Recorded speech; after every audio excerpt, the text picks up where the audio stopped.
자, 지난 시간에 네, 우리 요한계시록 후반부 찬양 우리 살펴보고 그다음에 이제 요한계시록 6장 들어갈 텐데 6장을 공부하기 위해서는 제가 이제 카톡 올린 것처럼 사실과 또 마태복음 24장을 좀 공부를 해야 요한계시록 6장을 좀 효과적으로 이해를 할 수가 있습니다. 그래서 일단은 우리 요한계시록 후반부에 이제 8절부터는 죽임당하신 어린 양에 대한 찬양이 이제 기록이 되어 있습니다. 그 두루마리를 취하심에 네 생물과 24 장로들이 그 어린 양 앞에 엎드려 각각 금은고와 향이 가득한 금대접을 가졌으니 이 향은 성도의 기도들이라. 그들이 새 노래를 불러 이르되 두루마리를 가지시고 그 인붕을 떼기 합당하시도다. 일찍이 죽임을 당하사 각 족속과 가문과 백성과 나라 가운데서 사람들을 피로 사서 하나님께 드리시고 그들로 우리 하나님 앞에서 나라와 제사장을 삼으셨으니 그들이 땅에서 왕노릇 하리로다 하더라. 자, 이 보좌에서 이제 어린 양 예수님이 이제 일곱 봉인을 취하는 것을 우리가 이제 공부를 했습니다. 그 의미가 뭐라고 그랬죠? 두루마리 성부 하나님의 손에 있는 일곱 봉인된 두루마리를 취하신다는 것은 계시록 6장부터 22장에 나타나 있는 이 하나님의 이 종말론적인 거룩한 전쟁을 궁극적인 승리로 어린 양이 이끌면서 영원한 하나님의 나라를 완성할 수 있는 뭘 가졌다고요? 우주적인 권세, 능력이 있음을 의미를 하고 있다. 이렇게 말씀을 드렸습니다. 그래서 이런 우주적인 왕이신 유다 지파 사자, 죽임당하신 어린 양 예수께 이 찬양이 이제 드려지고 있는 장면을 요한이 보좌 앞에서 목격을 하고 있는 거죠. 그래서 여기 이제 네 생물과 24 장로들의 찬양이 몇 절부터 기록되어 있어요? 눈으로 이제 보십시오. 8절부터 10절까지 기록이 되어 있고, 그 다음에 누가 찬양해요? 11절부터 12절은 천사들, 수많은 천군 천사들이 찬양을 하고 있습니다. 그리고 이제 13절에는 13절 내가 또 들으니 하늘 위에와 땅 위에와 땅 아래와 바다 위에와 또 그 가운데 모든 피조물이 이르되 보좌에 앉으신 이와 어린 양에게 찬송과 존귀와 영광과 권능을 세세토록 돌릴지어다. 이거 누가 찬양하는 거예요? 모든 피조물들이 찬양을 하고 있는 거죠. 그리고 마지막 14절은 내 생물이 이르되 아멘 하고 장로들은 엎드려 경배하더라. 여기 대해서 이제 내 생물이 아멘으로 화답하고 그 다음에 24 장로들이 엎드려 경배하는 것으로 이 찬양 예배가 마무리되고 있는 것을 우리가 볼 수가 있습니다. 자, 여기서 내 생물과 24 장로들이 어린 양 앞에 엎드려 있는 모습을 보여주고 있는데 8절에서 뭘 가지고 있어요? 금은고와 향이 가득한 금대접을 가지고 있습니다. 자, 금은고 그리고 성도들의 기도가 담긴 금대접 이거 하나님의 심판과 구원 또는 거룩한 전쟁을 집행하는 것과 깊이 관련이 되어 있다고 하는 거죠. 나중에 제가 이제 뭐 일일이 성경 구절을 찾지 않겠습니다만 요한계시록 14장이나 15절 보면 금문고가 나오거든요. 그때 금문고는 뭐하고 관계 있어요?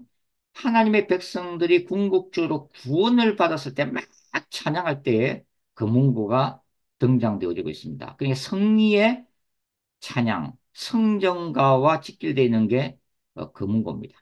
그리고 이제 이 향이 가득한 성도들의 기도는 무엇과 관련되어 있어요? 하나님의 종말론적인 심판을 앞당기는 그런 역할들을 하고 있죠. 나중에 이제 더 자세히 알아보겠지만 제가 몇 번 언급했습니다. 계시록 6장에 있는 순교자들의 환상이 바로 그 대표적인 본문이죠. 그러니까 이런 순교, 하늘에 있는 순교자들이 하나님 앞에 계속 탄원을 하고 있는 환상을 보고 있는데 동시에 땅에서 수많은 성도들의 중보 기도가 올라오고 있다고 하는 거죠. 그래서 이런 하늘의 순교자들의 기도와 땅의 중보 기도를 그 금대접에 담아서 이제 하나님께 바칠 때에 이 땅에 대한 죄악된 세상에 대한 하나님의 준엄한 심판이 쏟아지고 있다는 것을 알 수가 있어요. 나중에 이제 요한계시록 17장, 18장을 읽어보시면 그 음녀 바벨론이 나오는데 이 음녀 바벨론 심판도 뭐라고 그러냐면은 성도들의 기도에 하나님이 응답하신 것이다. 이렇게 기록을 하고 있다고 하는 거죠. 그러니까 성도들의 기도는 이 마지막 하나님의 나라를 완성시키면서 예수님의 재림을 앞당기는 중요한 역할을 하고 있다고 하는 것입니다. 그만큼 이제 저와 여러분이 더욱더 이제 기도해야 될 필요성을 느끼는 거죠. 그 다음에 이제 구절 보시면은 새 노래가 나와요. 그죠? 새 노래. 그들이 새 노래를 불러 이르되 두루마리를 가지시고 그 인봉을 떼기에 합당하시도다. 일찍이 죽음을 당하사 각 족속과 방언과 백성과 나라 가운데서 사람들을 피로 사서 하나님께 드리시고. 자, 새 노래, 새 노래. 이 구약에도 새 노래가 나와요. 이제 시편에도 나오고 이사야서에도 나오는데 이 새 노래는 보통 그 구절들을 보면은 하나님이 하나님의 백성들을 구원 하심과 관련된 찬양이 새 노래로 표현이 되어지게 됩니다. 우리가 계시록 14장도 우리가 계시록 14장, 그다음에 15장 모세의 노래, 어린 양의 노래도 봤지만 다 이런 것들이 새 노래에 해당되고 되는 거죠. 그러니까 하나님께서 백성들을 어, 정말론적으로 구원해 주심에 대한 찬양, 그것이 이제 새 노래라고 하는 거죠. 이 새 노래의 구체적인 내용이 이제 9절부터 9절 10절입니다. 여기 보면은 두루마리를 가지시고 그 인봉을 떼기에 합당하시도다. 일찍이 죽임을 당하사 각 족속과 백성과 족속과 방언과 백성과 나라 가운데 사람들 피로 사서 하나님께 드리시고 그들로 우리 하나님 앞에서 나라와 제사장을 삼으셨으니 그들이 땅에서 왕노릇 하려다. 어린 양이 어떤 사역을 했어요? 그분의 피를 통해서 하나님의 백성들을 구속하셨다. 그렇게 찬양하고 있죠. 그리고 그 결과로 하나님께 그 백성을 들이신 거다라는 거죠. 바치심, 들이셨다고 하는 거예요. 그러나 여기 이제 보면은 우리가 주목해야 될 게 뭐냐면 하나님은 모든 이 땅의 인간들이 다 구원받기를 원하시죠. 그러나 모든 인간이 구원받는 게 아니라는 것을 알 수가 있어요. 왜냐하면 여기 보면 각 족속과 방언과 백성과 나라 가운데서 사람들을 피로 사잖아요. 그러니까 이 각 족속과 방언과 백성과 나라 가운데서 모든 사람들이 구원받는 게 아니라 그 가운데서도 특별히 선택을 받고 구별된 하나님의 백성들이 따로 존재한다는 것을 역설적으로 지금 말해주고 있는 것이죠. 그리고 이 선택되고 구별되어서 구원받은 백성들을 하나님은 뭐로 삼으신다고요? 제사장, 나라와 제사장으로 삼으시죠. 이 어디 나와요, 구약에? 출애굽기에 나오죠? 출애굽기 19장. 바로 시내산 언약입니다. 시내산 언약. 시내산에 임하신 하나님이 이스라엘과 언약을 체결하시잖아요. 그죠? 모세를 통해서. 그때 이제 하나님이 거룩한 제사장 나라로 선택했다고 약속하시는데 바로 이 지금 이 보좌 앞에서 찬양하고 있는 이 찬양은 바로 출애굽에 나오는 그 시내산 언약의 종말론적인 성취라고 하는 거죠. 아, 바로 이렇게 선택되고 구원받은 사람들이 땅에서 무슨 노릇 한다는 거예요? 왕노릇 한다고 하는 것입니다. 자, 왕노릇. 땅에서 왕노릇 한다는 게 어떤 의미일까요? 두 가지 개념가 있어요. 역사적 전천년설 관점에서 보면 예수님이 재림하시고 이 땅에 지상 천년왕국이 임한다고 보죠. 그래서 실제로 땅에서 왕 노릇할 거라고 하는 보는 해석이 있죠. 두 번째는 무천년설적인 관점입니다. 그러니까 지상 전용 왕국이라는 것은 없는데 교회 시대 동안 예수님의 초림과 재림 사이에 교회 시대 동안 신자들이 그리스도 안에서 누리는 왕적인 권세 이렇게 해석하는 두 가지 견해가 있다. 이렇게 여러분들이 생각하시면 됩니다. 그리고 이 천사들의 수를 보면은 만만이요 천천. 자, 제가 이제 수비학 공부할 때 이거 다 말씀드렸습니다. 그죠? 이걸 문자적으로 해석하지 마시고 상징적으로 해석해라. 요한계시록은 실제적으로 성취될 예언성과 동시에 상징성이 많은 묵시문학이다.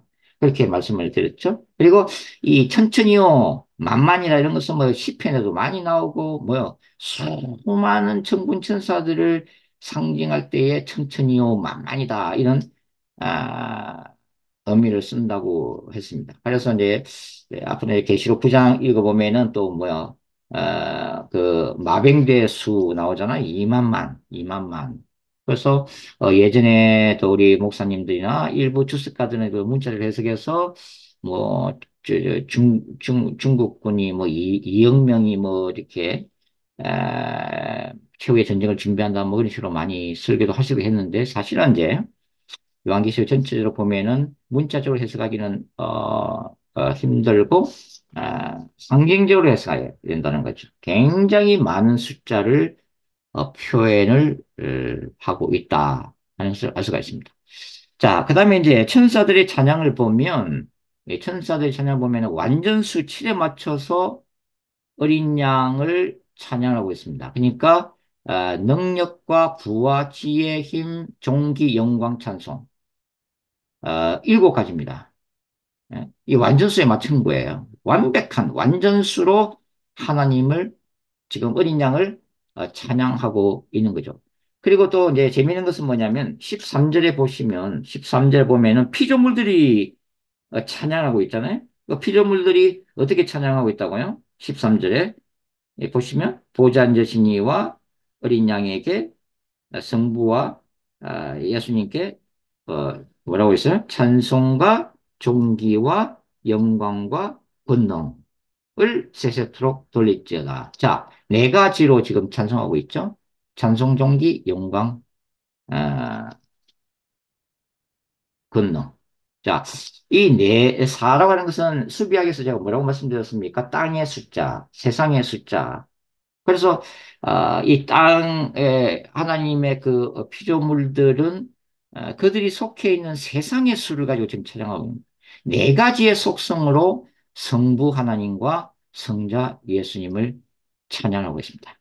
그래서 저와 여러분들 이제 앞으로 하나님을 찬양할 때에 어떻게 찬양해요? 7가지로 찬양하든지 아니면 4가지로 찬양하든지 세 가지도 괜찮아요. 삶도 완전수니까. 그렇게 이제 맞춰서 지금 찬양을 하고 있다는 것을 알 수가 있습니다.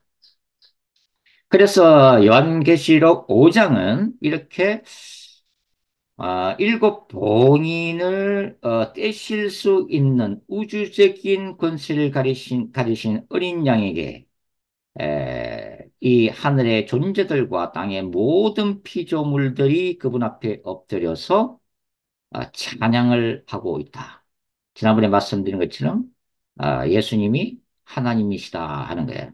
그래서 하나님께 영광을 돌리고 있다. 그래서 요한계시록에는 이제 찬양들이 많이 나오는데 한편으로 자 요한계시록을 매 장마다 순교자의 피가 가득한 이 피로 얼룩져 있는 책이다라고 말씀을 드렸는데 또 한편으로 보면은 찬양이 또 요한계시록에는 곳곳에서 찬양이 나오잖아요. 그래서 요한계시록은 찬양의 책이다. 이렇게도 말씀을 드릴 수가 있습니다. 그래서 우리는 장차 예수님이 재림하시고 이제 새하늘과 새 땅에 들어가면 그분의 주님 앞에서 뭘 해요? 영원부터 영원까지 그분을 찬양하게 될 거라고 하는 것입니다. 그러니까 종말론적인 극한 전쟁에서 승리하신 우주적인 왕, 뉴 제루살렘의 왕이신 예수님께 영원히 찬양하게 될 거다. 이렇게 말씀을 드릴 수가 있겠습니다. 자, 이렇게 해서 이제 요한계시록 후반부에 대해서 이제 마무리를 짓고, 이제는 이제 계시록 6장을 공부하기 전에 뭘 공부한다고 그랬어요? 제 카톡에 제가 마태복음 24장, 뭐 거의 다 아시는 내용이긴 하지만, 마태복음 24장을 좀 꼼꼼하게 읽어 오시라고 부탁을 드렸는데, 다 읽어 오셨을 거로 믿습니다. 이 마태복음 24장을 일단 펼쳐 주시고요. 마태복음 24장. 여러분들도 성경책 마태복음 24장을 일단 펼쳐 놓으십시오. 마태복음 24장.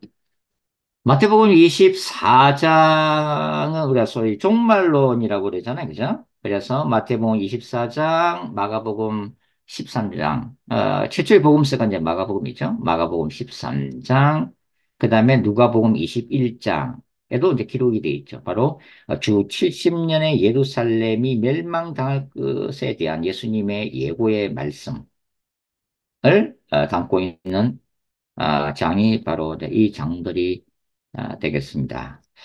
뭐 마가복음 13장을 공부해도 되고 왜냐면 뭐 기본적인 내용은 거의 비슷해요. 다만 이제 마가복음은 마태복음보다는 좀 짧고 그다음에 누가복음 21장도 내용은 거의 비슷하지만 마태복음 24장보다는 좀 짧아요. 그래서 마태복음 24장을 공부하는 것이 가장 낫겠다 싶어서 마태복음 24장에 대해서 조금 이렇게 말씀을 드리도록 그렇게 하겠습니다. 자, 마태복음 24장을 해석할 때에 몇 가지의 이 학자들이 이렇게 해석하는 개념들이 있습니다. 그래서 여러분들이 그렇구나 하는 것을 이제 알고 계셔야 되는데 첫 번째가 제가 요한계시록 전체 구조론 할 때도 어떤 말씀을 드렸습니다만 세대주의 종말론 예, 세대주의 종말론 7년 대환란 그리고 환란 전 휴거해서 7년 동안 하늘에서 예수님과 함께 혼인잔치하고 땅은 7년 동안 대환란에 들어갈 거라고 하는 게 세대주의 종말론이라고 그랬죠. 그리고 이제 7년 환란이 끝나면 예수님이 공중재림이 아니라 지상재림해서 지상에 특별히 이 예루살렘에 에, 세계 도읍을 만들고 지상 성전을 짓고 천년 동안 유대인들을 중심으로 왕노를 하게 될 거다 하는 것이 세대의 종말론이라고 말씀을 드렸죠. 자, 이 세대의 종말론에서는 물론 이제 세대의 종말론 안에서도 몇 가지 이렇게 조금씩은 다르긴 하지만 일반적으로 그렇다는 얘기죠. 이 마태복음 24장을 어떻게 해석하냐면 이 말씀은 오직 유대인에게 주시는 말씀이다. 이렇게 전제를 합니다. 그러니까 크리스천들에게 주시는 말씀이 아니라 유대인들에게 주시는 말씀으로 보는 거죠. 왜냐하면 그렇게 봐야 나중에 7년 대환란에 땅에 남아있는 사람들, 거기는 뭐 크리스천이면서 제도 신앙생활 못한 사람들이거나 아니면은 예수님을 영접하지 못한 유대인들이 다 땅에 남잖아요. 그죠? 그러면은 이 땅에 남아있는 그 유대인들이 극심한 이 연단의 불을 통감으로써 야곱의 환란이라고 부르잖아요. 그래서 그들이 비로소 예수님을 메시아로 인식하고 즉 그리스도의 박해상 가운데 순교하기까지 이제 믿음을 가지게 되는 예수님을 영접하게 되는 역사가 일어날 거라고 보는 바로 그러한 그 해석의 틀 때문에 마태복음 24장도 그렇게 해석을 하고 싶어 하는 거죠. 예. 무슨 말씀, 이해가 되시죠? 그래서 여기 나오는 마태복음 24장을 미래에 이런 대환란이 올 건데 이것은 유대인들이 당하게 될 환란이다. 그리고 이 마태복음 24장은 교회하고는 전혀 관계없다. 신자들한테 주시는 말씀이 아니라 유대한테 주시는 말씀입니다. 자, 여기에 따르면 여러분들은 마태복음 24장을 읽을 필요가 없어요. 왜? 유대인이 아니니까. 그죠? 공부할 필요도 없어요. 그죠? 예. 그냥 그게 아니다 하는 거죠. 자, 그렇게 이제 해석하는 첫 번째 틀이 세대주의 종말론적인 해석이다. 자, 두 번째는 마태복음 24장을 철저히 과거주의 해석으로 하는 거예요. 왜 자꾸 제가 이런 어려운 단어를 쓰냐면은 이런 것에 자꾸 익숙해져야 다음에 혹시 신학책이나 이런 거 읽을 때에 더 이해를 잘 할 수 있기 때문에 어쩔 수 없이 이런 조금 어려운 말을 쓰고 있습니다. 철저한 과거주의 해석이라는 것은 뭐냐면, 야, 마태복음 24장은, 이 주 70년 예루살렘 멸망 사건만을 기록한 거다는 거예요. 지나간 역사다는 거죠. 미래적인 사건이 아니고 미래 닥쳐올 사건이 아니라 아, 과거로 이미 끝난 사건을 지금 여기에 기록하고 있는 거다. 이게 이제 요한계시록을 과거주의, 뭐 과거주의 해석에도 철저한 과거주의 해석과 부분적인 과거주의 해석도 있습니다만은 여튼간에 이제 그런 식으로 해석을 하는구나 이렇게 이해를 하시면 될 것 같고요. 그다음에 이제 이 자유주의 신학자들, 이 자유주의 신학자들은 뭐 이분들은 뭐 아예 성경에서 기적을 믿지 않으니까 이 마태복음 24장은 이 예수님이 예고하신, 그러니까 예수님 시대로 보면 주 70년은 한 40년 뒤의 사건이거든요. 예수님 당시로 보면. 그러니까 예수님이 이 40년 뒤의 미래를 예언한 게 아니라 70년에 이런 역사적 사건이 일어나고 난 다음에 마태복음이 지나간 역사를 여기에다 상세하게 기록해 놓은 것이다. 예언을 이제 인정하지 않으니까. 자, 그렇게 또 주장하는 사람들이 바로 자유주의 신학이다 이런 얘기죠. 그러면은 건전한 복음주의 신학은 뭔가? 이제 또 제가 또 해석하는 그런 방법이기도 합니다만 예수님이 40년 뒤에 이 예루살렘이 멸망당할 거라는 것을 예루살렘 성전이 돌 위에 돌 하나도 남기지 않고 무너뜨리는 것을 예언하신 사건인과 동시에 어? 과거주의 해석을 받아들이는 거죠. 동시에 에, 여기 이제 우리가 복음서를 읽다 보면 뭐 누가복음인가요? 어떻게도 나오죠. 이제 예수님이 십자가를 지시고 골고다 이렇게 쭉 올라가지 않습니까? 올라갈 때에 여인들이 고통당하는 그 예수님 십자가를 지고 가는 예수님 보고서 막 통곡하죠. 그때 예수님이 뭐라고 말씀을 하셨는지 기억나세요? 예루살렘의 딸들아, 나를 위해 울지 말고, 뭐라 그래요? 너희와 너의 자녀를 위해 울라. 이렇게 말씀하시잖아요. 그죠? 이게 무슨 의미일까요? 왜 너희의 자녀를 위해서 울라 그랬죠? 바로 그때로부터 40년 후에 예루살렘이 멸망당하고 이 대환란을 너희의 자녀들이 직접 경험할 것이기 때문에 그래서 예수님이 그런 말씀을 하신 거죠. 그러니까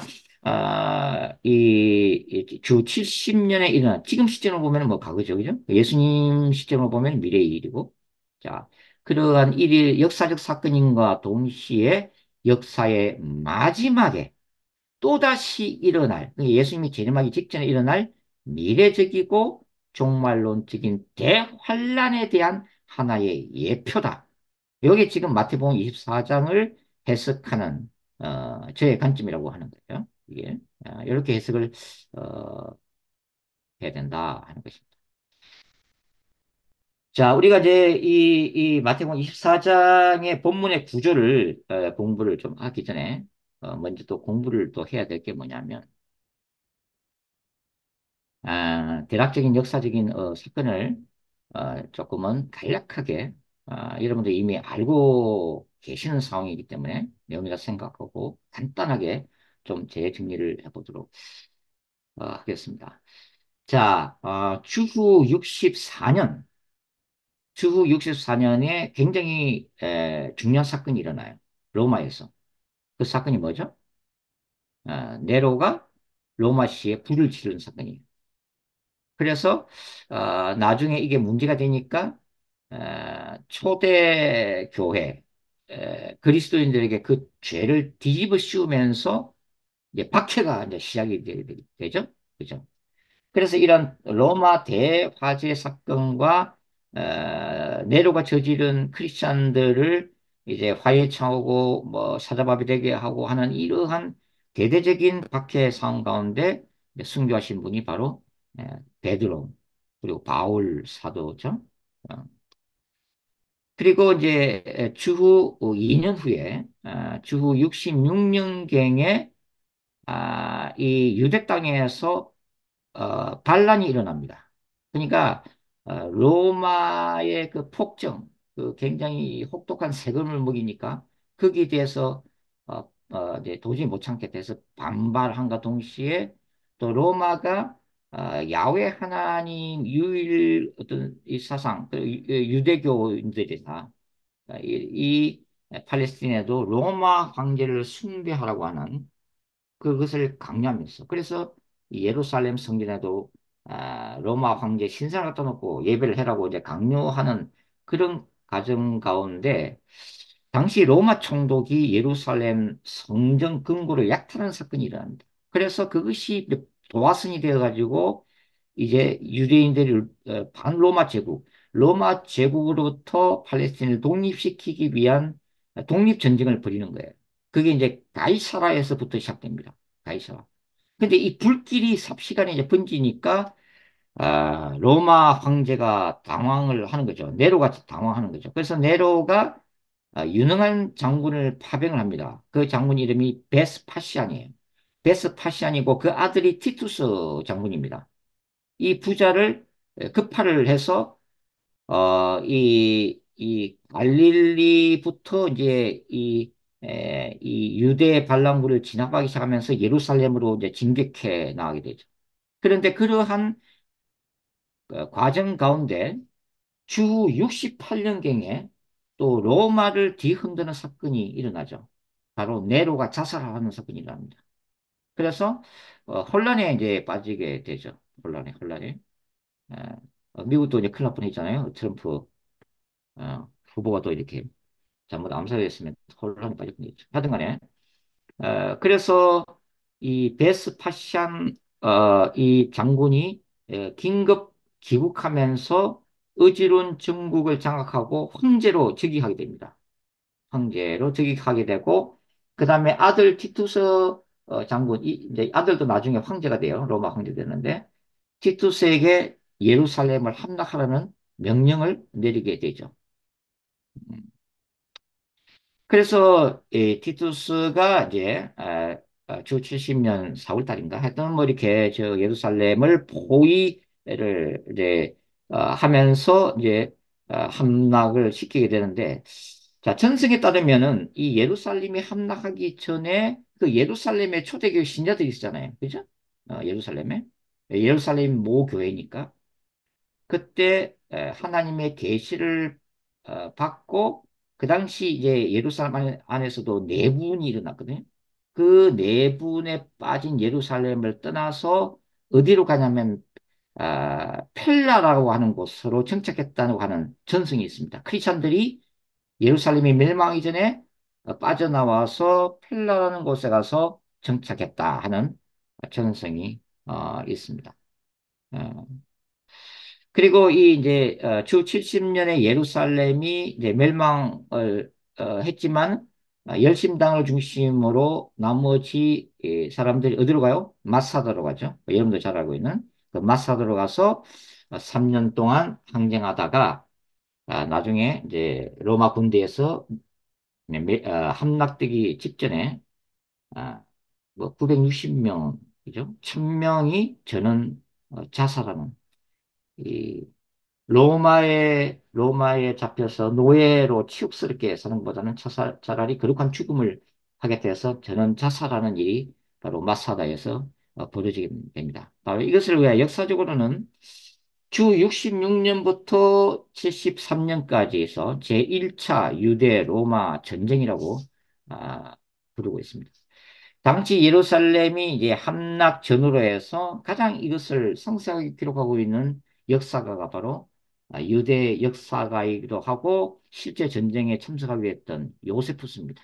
그 요세푸스의 기록에 의하면은 로마군이 예루살렘을 삥 둘러쌌잖아요. 그죠? 둘러싸고 식량이 예루살렘 성읍으로 반입하지 못하도록 막으니까 식량이 고갈될 수밖에 없죠. 그래서 나중에 수십만 명이 굶어 죽습니다. 그래서 요세푸스의 기록에 보면은 이제는 아이까지 잡아먹는 일이 생기죠. 그죠? 엄마들이 아, 상대방 아기를 바꿔치기 해가지고 서로 잡아먹는 그런 참상이 일어나게 됩니다. 이 전쟁 기간 동안에 유대인 110만 명이 죽임을 당합니다. 엄청난 숫자죠, 당시로 보면. 그리고 예루살렘이 함락되고 난 다음에 예루살렘 성전은 돌 위에 돌 하나도 남기지 않고 다 불타고 무너지게 됩니다. 아, 지금 성지순례 가면은, 예루살렘 가면은 통곡의 벽이 바로 그 당시 남아있던 서쪽 벽의 일부죠. 그죠? 예. 그리고 한 10만 명 정도가 이제 로마로 노예로 이제 끌려가는데 그 중에서 이제 몇천 명은 로마 시민들을 즐겁게 하는 검투사가 됩니다. 검투사. 그리고 대부분은 이제 콜로세움 건설 현장에 동원돼서 죽도록 노동하게 되죠. 그리고 많은 이 끌려간 유대인들이 로마 각지로 노예로 팔려나가는 그 비극을 맛보게 되는 거죠. 예. 자, 이것이 이제 마태복음 24장이 예고하고 있는 예루살렘 함락 사건의 역사적인 개요인데, 자, 여기서 우리가 한 가지 또, 이 주 70년에 일어났던 이 예루살렘 함락 사건의 몇 가지 의미를 간략하게 정리하고, 본문으로 들어가는 게 좋을 것 같아요. 자, 왜 하나님은 예루살렘 성전, 하나님의 도성이라 불렸던 예루살렘을 로마 군대에게 내어주었나 하는 거죠. 에, 뭐죠? 그 이유가? 아, 죄악된, 죄악된 예루살렘에 대한 야훼의 종말론적 거룩한 전쟁의 결과입니다. 하나님은 이스라엘의 더바인 킹, 왕이면서 이스라엘의 죄를 징계하시는 호리 우월이라고 했잖아요. 그죠? 그러니까 메시아로 오신 예수를 예루살렘이 유대인들이 바리새인들이 제사장들이 사내들인 공예가 거부하고 십자가에 못 박은 그 대가를 지불하고 있는 거죠. 그리고 예루살렘 성전, 당시 예루살렘 성전 제도가 강도의 소굴로 바뀌었다. 타락한 거죠. 그 타락한 것에 대한 하나님의 준엄한 심판이 바로 주 70년에 바로 로마 군대에 의한 예루살렘 함락 사건입니다. 이것이 이제 신학적인 의미죠. 역사가들이야 그냥 뭐 힘이 없는 유대인이 독립전쟁 일으켰다가 그 당시에 강대국 로마 제국한테 짓밟혔다 이렇게 정치 사회적으로만 분석하지만 저희들은 그걸 신앙적으로 신학적으로 우선 해석하는 것이 중요하죠. 그죠? 그거는 뭐 주전 586년에 남유다가 우상 숭배했을 때 하나님은 바벨론을 도구로 삼아서 그분의 백성들을 징계하시죠. 예루살렘을 심판하시죠. 그래서 바벨론 포로 끌려가도록 하나님이 허락하신 거와 같다고 할 수가 있습니다. 자, 이렇게 주 70년에 예루살렘이 함락함으로써 어떤 일이 생겨요? 정치적으로, 역사적으로 유대 국가가 지도상에서 완전히 사라져 버립니다. 그래서 유대 땅이 이제는 황제의 소유주가 되죠. 그리고 유대인들은 소장농으로 전락하는 일이 이제 생기게 됩니다. 자, 신생 기독교. 아까 이제 예루살렘이 멸망하기 전에 하나님의 계시로 펠라로 이동했다고 말씀을 드렸는데, 이 예루살렘을 이제 떠나서 이제 각지로 신생 기독교는 흩어지게 되는 거죠. 그래서 이미 순교당한 이 베드로, 바울, 그다음에 다른 신자들의 이 순교의 피 위에 그리고 이제 약 250년 동안 네로로부터 시작해서 약 250년 동안 이 로마의 10명의 황제들에 의해서 대대적인 이 기독교 박해 시대가 열리거든요. 250년. 그 박해 상황 속에서도 그리스도의 복음이 피 묻은 복음이 이제는 예루살렘을 떠나서 이 로마 전 로마 세계로 확산되어지는 하나의 전환점을 이루었다라고 볼 수가 있죠. 또 한 가지 중요한 의미는 뭐냐면 이제는 신생 기독교가 그동안에는 이 유대교에서 파생되어 나왔기 때문에 어느 정도 기간 제가 지난번에 말씀을 드렸지만 토요일 안식일에는 이 회당을 출입하고 그다음에 주님이 부활하신 주일날에는 따로 또 예배를 드리고 이렇게 어느 정도 이제 회당 출입을 했지만 이제 그것들이 이제는 이 예루살렘이 이제 무너지는 것을 계기로 해서 신생 기독교가 유대교와 완전히 굿바이 이별을 고하는 하나의 계기가 되어지게 되죠. 자, 유대교 입장에서도 이제는 예루살렘이 멸망했기 때문에 성전이 무너졌기 때문에 더 이상 짐승의 피제사를 들 수가 없는 거죠. 그래서 이제는 성전이 사라졌기 때문에 유대교 안에도 변동이 일어나게 되는데 그것이 성전 중심에서 회당 중심으로 이제 대거 급선회를 하게 되는 거죠. 그리고 피제사 중심에서 이제는 율법 중심의 종교로 유대교가 탈바꿈을 하게 되는 계기가 주 70년의 예루살렘 멸망 사건이라고 말씀을 드릴 수가 있겠습니다. 자, 이제 마태복음 24장을 조금 이제 보는데 오늘 다 못할 것 같지만 여튼 간에 이렇게 한번 보십시오. 그래서 마태복음 24장을 이제 다 읽으셨으니까 내용은 뭐 이제 어, 아시아로 생각되고 자 일단은 여러분들이 이제 성경책을 펴시고 눈으로 보세요. 눈으로 일단은 마태복음 원래가 이제 마태복음 24장과 25장이 같이 연결되어 있다 이렇게 생각하시면 돼요. 종말론이 마태복음 24장이 아니라 25장까지 다 종말론이에요. 24장과 25장. 그래서 이제 눈으로 이렇게 대충 보시면 이 문학적인 구조를 좀 분석했는데 이 말이 어렵지만 그냥 문맥의 흐름에 따라서 내용을 파악한다는 그런 얘기입니다.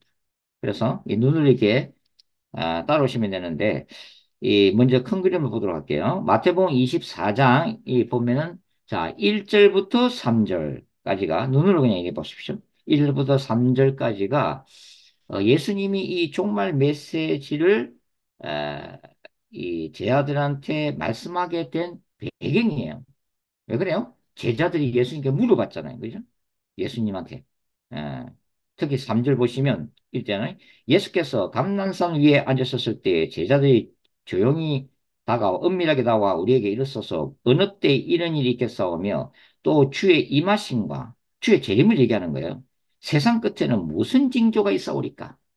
예루살렘 성전을 바라보면서 감탄하면서 이런 질문을 하게 되면서 그다음부터 예수님이 4절부터 이제 종말에 대해서 가르치시기 시작한 거예요. 그죠?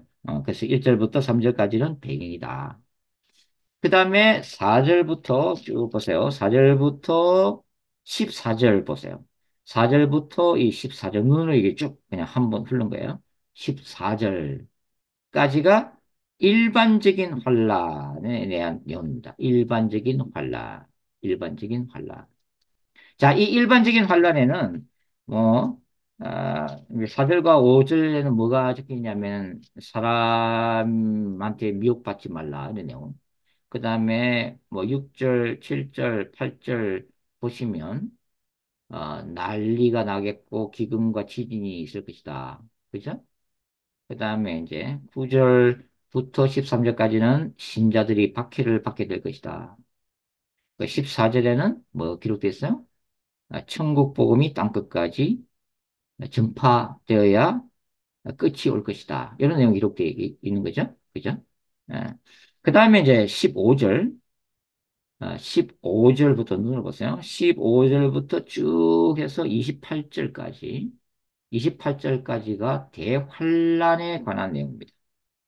15절부터 28절까지가 대환란에 대한 내용인데 여기는 이 주 70년의 예루살렘이 멸망할 때의 상황을 설명하는 것과 이 마지막 때의 상황이 오버랩이 되어 있다. 겹쳐 있다. 이렇게 표현을 제가 하겠는데 같이 이렇게 오버랩되어 있다.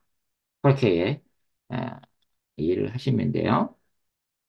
그 다음에 29절부터 31절까지, 29절부터 31절까지가 예수님의 재림입니다.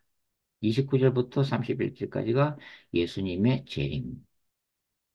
그 다음에 이제 이 32절부터 쭉 해가지고 25장, 25장, 25장, 30절, 25장, 30절까지가 예수님이 재림하실 때에 깨어 있으라와 관련해서 예수님이 비유의 말씀을 계속 주세요. 이게 여기에 비유가 몇 가지가 들어있냐면은 일곱 가지가 들어있어요. 그냥 뭐 그냥 기로만 들으시거든. 뭐 내용을 하나하나 살펴볼 시간이 없으니까. 일곱 가지인데 그게 어떻게 보면 무화과 나무의 징조를 배워라. 무화과 나무 비유, 그 다음에 노아 시대도 이게 타락했다. 노아 시대 비유, 맷돌 가는 두 여자 비유, 주인과 도둑 비유, 충성된 종, 악한 종 비유, 열처녀 비유, 달란트 비유. 이렇게 일곱 가지 비유가 여기에 차례대로 들어있어요. 예. 네, 일단, 그렇구나. 전체 내용이 그렇구나. 이렇게 하면 되고. 그 다음에 이제 25장, 25장, 이제 31절부터 이제 마지막 46절까지가 사실은 이 24장부터 25장 전체 두 장의 결론이에요. 이 종말론의 결론이에요. 근데 이게 이제 31절부터 이 46절까지 내용이 뭐냐면 마지막 때 양과 염소를 갈라놓겠다. 심판하겠다는 내용이에요. 예. 근데 이게 다 연관이 되어 있다. 예? 전체 내용이 이렇게 되어 있구나. 이렇게 머릿속으로 큰 그림을 그리시라는 의미입니다. 자, 그래서 여기 이제 마태복음 24장, 25장의 종말로는 뭐가 있다고 그랬어요? 일반적인 환란도 있고 대환란이 기록되어 있다. 그리고 또 뭐가 있다고 그랬어요? 예수님의 재림 직전에 종말론적인 징조들이 구체적으로 기록이 되어 있다고 하는 거죠. 근데 여기서 예수님이 지금 말씀하시는 메시지가 이런 징조도 있고 이렇게 한데 가장 핵심이 뭐냐면은 예수님이 강조하는 게 한 문장이에요. 깨어 있으라 이겁니다. 깨어 있으라. 이게 예수님의 설교 제목이에요. 핵심적인 주제예요. 깨어 있으라. 깨어 있으라. 이거예요. 응? 깨어 있으라. 그래서 아까 이제 일곱 개의 비유가 들어있다고 그랬잖아요. 그죠? 무화과 나무 비유부터 시작해서 달란트 비유 이렇게 들어있는데 이 일곱 개의 비유가 뭘 얘기를 하냐면은 어떻게 종말을 준비해야 하는지 이 비유를 통해서 예수님이 계속 반복적인 설교를 지금 하고 계시는 거죠. 어. 이렇게 종말론적인 삶을 준비하는 자들만이 재림 이후에 그분의 최후의 심판대에서 뭐다? 염소가 아니라 양으로 분류될 수 있다는 거예요. 이게 중요한 거예요. 양과 염소가 교회 안에 같이 공존하지만 실제적으로 구원의 완성은 염소가 아니라 양이에요. 근데 이 양은 그러면은 어떤 거죠? 깨어있는 자가 양이에요. 깨어있지 못하면 염소예요. 그죠? 그래서 계속 깨어있어라를 계속 강조하신 거예요, 예수님이. 그래서 이 깨어있는 자만이 양이 될 수 있고, 양으로, 심판대에서, 분류가 돼야 영생의 나라에 들어갈 수 있다는 가르침이에요. 그리고 여기서 이제, 요 갤론부, 이제 25장에서 중요한 게 뭐냐면, 25장에서 중요한 게 뭐냐면, 우리가 이제 살펴들어야 될 게 뭐냐면 25장 25장 이 34절 보면 그 양이라고 그랬는데 그 양은 또 다른 식으로 어떻게 설명을 하고 있는지 한번 보세요. 25장 34절 그때 임금이 그 오른편에 있는 자들에게 이르되 33절부터 양은 그 오른편에 염소는 왼편에 두리라. 그때 임금이 그 오른편에 있는 자 오른편이 양이잖아요. 오른편에 있는 자들에게 이르시되 내 아버지께 복받을 자들이여 나와 장세로부터 너를 위하여 예비된 나라를 상속받으라. 자, 그 다음에 중요하신 말씀. 내가 줄일 때에 너희가 먹을 것을 주었고, 목마를 때에 마시게 하였고, 나그네 되었을 때에 영접하였고, 헐벗었을 때에 옷을 입혔고, 병들었을 때에 돌보았고, 옥에 갇혔을 때 와서 봤나이다. 그랬더니 의인들이 놀래가지고, 주여, 우리가 언제 그렇게 했어요? 막 그렇게 이제 묻잖아요. 그죠? 우리 그런 적 없어요. 그랬더니 예수님이 뭐라고 그랬어요? 여기에 있는 너희 형제 중에 소자 가운데 그렇게 행한 것이 바로 나한테 행한 거와 똑같다. 그죠? 그러면서 천국과 지옥이 갈라져요. 41절 보세요. 또 왼편에 있는 자들에게 이게 염소로 분류된 자들이죠. 저주를 받은 자들아 나를 떠나 마귀와 그 사자들을 위하여 예배된 영영한 불에 들어가라. 지옥불이죠. 내가 줄일 때 너희가 먹을 것을 주지 아니하였고 목마를 때 마시게 하지 아니하였고. 자, 여러분 이거 읽으면서 또 어디 혼란이 오지 않으세요? 아니, 아니, 영생, 천국, 구원. 믿음으로 가지 않나요? 그죠? 믿음으로 가는 거잖아요. 그죠? 그 믿음을 강조하는 것이 바울이죠. 특히 로마서죠. 이신칭이 의인은 오직 믿음으로 말미암아 살리라. 행위가 아닙니다. 그죠? 믿음이죠. 그 바울이 강조하는 바인데 이 마태복음은 조금 결이 틀리죠. 지금 여기서 하시는 말씀은 뭐예요? 행함이 있는 믿음을 얘기하고 야고보스와 조금 분위기가 비슷하죠? 그죠? 행하지 않는 믿음은 죽은 믿음이다. 그죠? 야고보스하고 비슷하죠, 지금. 마태복음이 지금 이게 행함이 있는 믿음이다.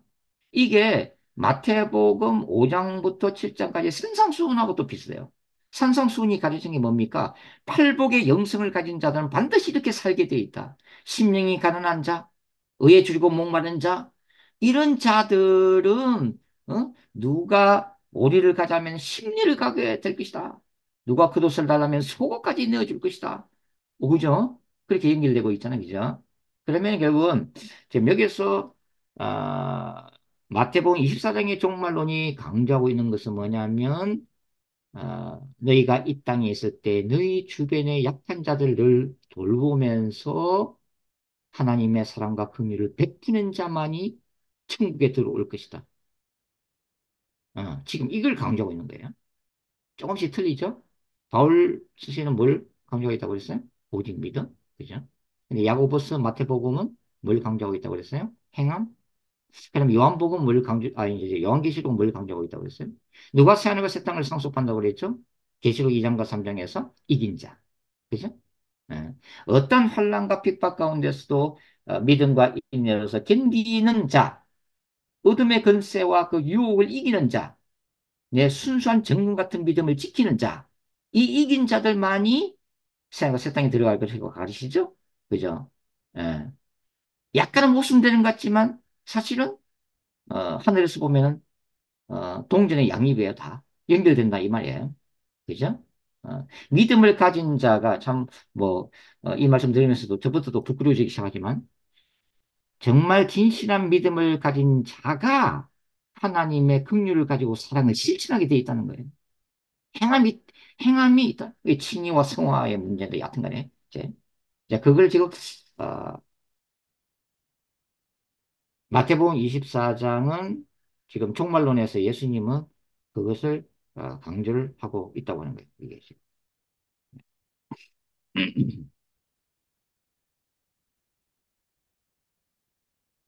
아, 그러니까 이게 지금 일곱 개 비유들은 이제 여기 세대주의 종말론 이제 여기서 얘기 나서 뭐 예를 들면은 마태복음 24장 40절과 41절 한번 보세요. 마태복음 24장 마태복음 24장 펼쳐주십시오. 마태복음 24장. 마태복음 24장 40절, 네, 40절, 네, 40절, 41절 보시면, 그때 두 사람이 밭에 있음에, 한 사람은 데려가고, 또 한 사람은 부려둠을 당할 것이요. 두 여자가 맷돌질을 하고 있음에, 한 사람은 데려가고, 또 한 사람은 부려둠을 당할 것입니다. 자, 요걸 어떻게 여러분들은 이해를 하고 계세요? 목사님들은 이 구절을 가지고 어떻게 설교를 하고 계시죠? 이때 두 사람이 있는데 데려감을 당하는 사람은 어떤 사람이고 버려둠을 당하고 있는 사람은 어떤 사람이에요? 어떤 경우는 이제 목사님들 설교할 때마다 다 틀려요. 예. 자, 여기서 이 세대의 종말로는 당연히 7년 환란적 휴거설이니까 세대의 종말로는 이 구절 어떻게 해석한다고요? 한 사람은 데려가고 한 사람은 데려가는 사람은 대환란이 시작되기 전에 저 그리스도의 7년 대환란 전에 하늘로 들림을 받아서 주님과 7년 혼인잔치 하는 사람이라고 당연히 가르치겠죠. 그죠? 그죠? 예. 데려가는 게 이제 환란 전 휴거로 보는 거죠. 그죠? 세대 종말론에서는. 네, 그렇게 해석하면 안 된다고 말씀을 드렸습니다. 그죠? 예. 그러면은 이걸 어떻게 해석을 해야 될 것이냐? 이걸 조금 문맥적으로 이제 볼 수밖에 없어요. 그게 뭐냐면, 여기 24장, 예수님이 재림하실 때 상황인데, 이 27절 보시면 어떤 게 구절이 있어요? 27절 보세요. 마태복음 24장 27절. 이제 보시면 번개가 동편에서 나서 서편까지 번쩍임 같이 인자의 임함도 그러하리라. 갑자기 어느 날 갑자기 재림 사건이 일어나는 거죠. 일어나면서 그 다음에 31절 보면 그가 큰 나팔 소리와 함께 천사들을 보낼 거래요. 천사들을 보내리니 그들이 그의 택하신 자들을 하늘 이 끝에서 저 끝까지 사방에서 모으리라고 그랬죠. 천사들이 모은다고 그랬어요. 그 모으는 과정이 40절과 41절이에요. 그때 두 사람이 밭에 있음에 한 사람은 데려가고 한 사람은 부려둠을 당할 것이요. 두 여자가 맷돌질을 하고 있으며 한 사람은 데려가고 한 사람은 부려둠을 당할 것이다. 그러니까 데려가는 사람이 말 그대로 땅끝까지 모으는 천사들이 모을 때에 모아지는 사람이죠. 그리고 데살로니전서 5장 예전에 데살로니전서 5장 공부했습니다. 환란전 15를 비판하면서 그때 예수님이 재림할 때에 동시에 아, 신자들은 산자와 죽은 자들이 어떻게 한다고 그랬어요? 공중으로 올라가서 랩처, 휴거를 대서 공중에서 주를 영접한다고 그랬어요. 이게 두 번째 예수님의 지상 재림이 아니라 한 번 예수님이 재림함과 동시에 그런 일들이 그냥 생긴다는 거예요. 그러니까 공중으로 가서 주님을 영접한다는 거예요. 그 영접하는 거와 맥을 같이 한다고 하는 거죠. 그러니까 데려가는 사람이 바로 아, 공중에서 주를 영접하게 되는 사람이. 그러면은 여기에 두 사람이 똑같이 이게 신앙생활하고 있고 그 다음에 직장생활하고 사업을 하다가 한 사람은 데려감을 당하고 한 사람은 불이분을 당하는 거죠. 그러면 24장과 25장을 우리가 전체적으로 놓고 보면은 데려감을 당한 사람이 어떤 사람이에요? 깨어 있는 사람이죠. 그리고 이 사람은 마태복음 25장에 나오는 열 처녀 중에서 어떤 그룹에 속하는 거예요? 이게 기름을 준비한 슬기로운 다섯 처녀에 해당되는 거죠. 예. 버려둠을 당하는 사람은 역설적으로 잠자는 자죠. 깨어있지 못하고. 이 사람들은 뭐요? 열 처녀 중에서 기름을 충분히 준비하지 못해서 당황하게 되는 미련한 다섯 그 들러리에 해당되고 있다고 하는 것입니다. 전체적으로 볼 때. 예. 자, 다음 시간에 이제, 마저 말씀을 드리고서, 요한계시 6장으로 넘어갈게요. 이제 또, 오늘은 여기까지만 하도록 하겠습니다. 자, 수고하셨습니다. 감사합니다.